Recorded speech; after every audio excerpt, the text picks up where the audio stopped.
Now, I thought I had retired the whole Twitter rampage response video, but I have come across what can only be described as the wokest 8-year-old game designer you will have ever seen. Probably will ever exist. There will never be an 8-year-old game designer more woke than this one. Now,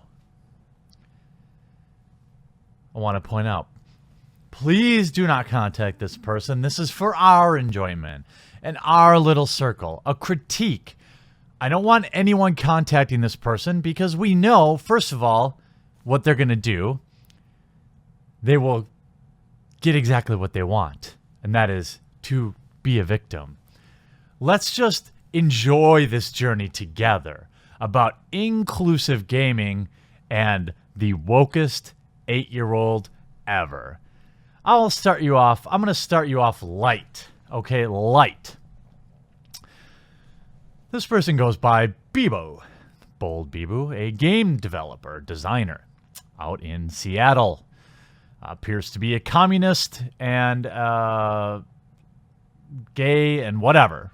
People need to put this stuff about themselves in the Twitter bio. I don't care.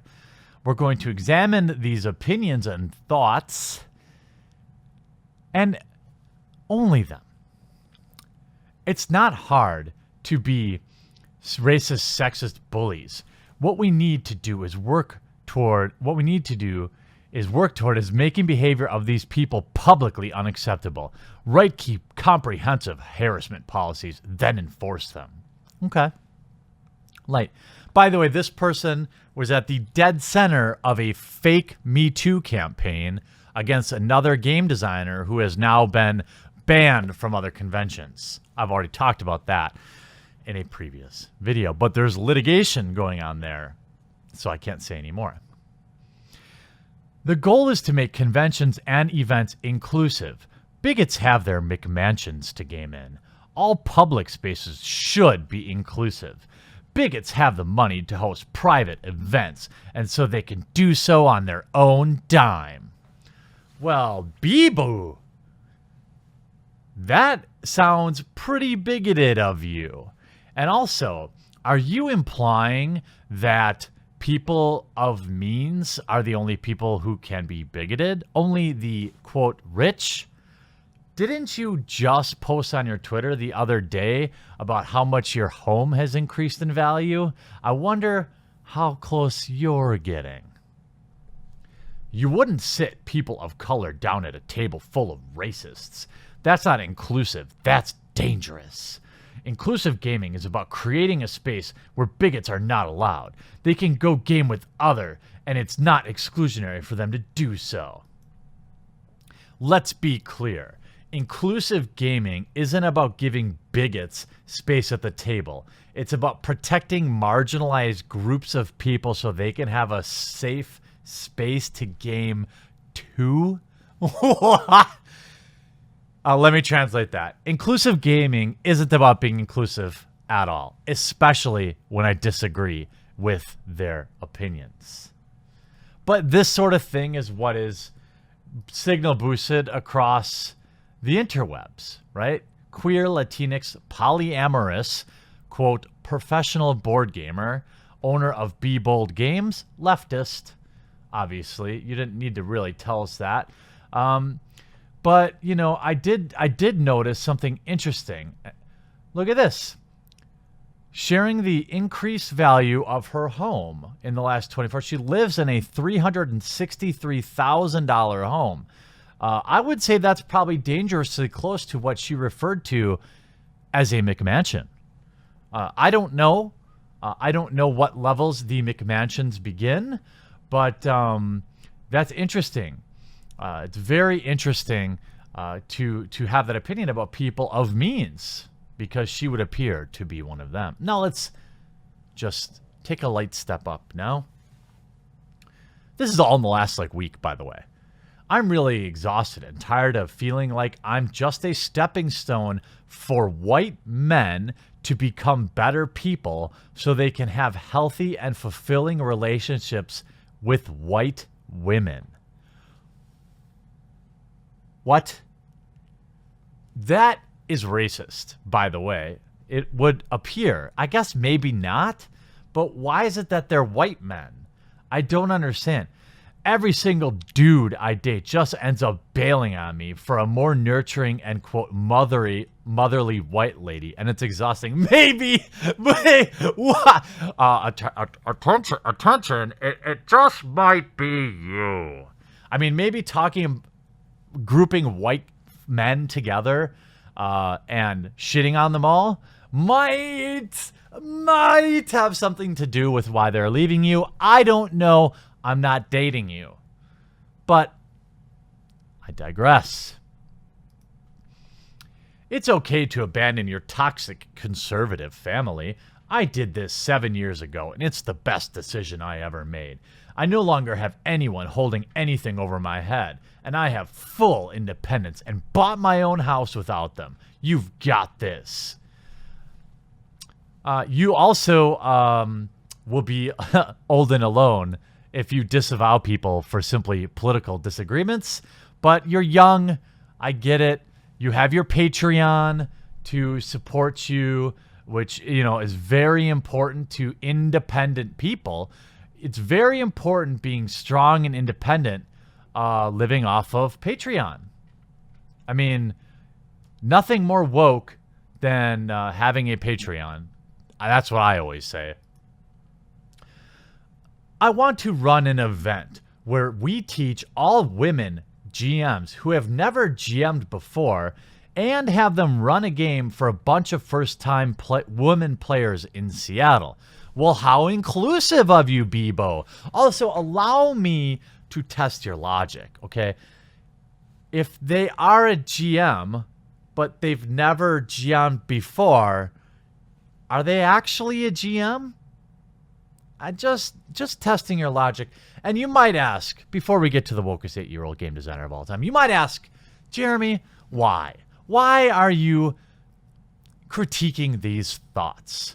Why are you concerned about it? Well, because this person wields a lot of power in the tabletop gaming industry, finds herself at a lot of gaming conventions, and appears to be at the center of a lot of controversy. She also appears, in my opinion, to espouse openly racist and bigoted ideas on the internet. Unfortunately, for normal people, these are ideas that appear to be publicly accepted by many of her peers, so there's really no backlash. Could you imagine if I was tweeting out, man, every time I date a black chick, she always uses me to get at other black men? Like, what? Who talks like that? On to the wokeness. And this is all in the last couple days, by the way. Again, please don't contact this person. Let's just enjoy. My daughter came to me with a role-playing game she's designing, and then asked if I could look up the name online to make sure it's not already being used by another game. I didn't even teach her this. Kids are so smart. I'll take things that never happened for 500, Alex. Moving on. See, I'm building to it. Okay, so now we know she has a daughter, and no blame on the daughter. She's pure. I'm sure she never said any of these things. I taught my daughter to text and immediately started correcting her spelling and grammar. And now she's 8 and has insanely good grammar. Well, it's good that you've taught your child that the cell phone is a better teacher than any human, but that's neither here nor there. What we've established now is an 8-year-old daughter who is a game designer. Also, I have privileges others don't. I have white passing privilege. But what about everyone using you up for other white women? I thought, anyway, my daughter straight up has white privilege. We're both queer as heck, but if we weren't, we'd still have privilege simply from being straight. What? So are you saying your 8-year-old daughter is gay? I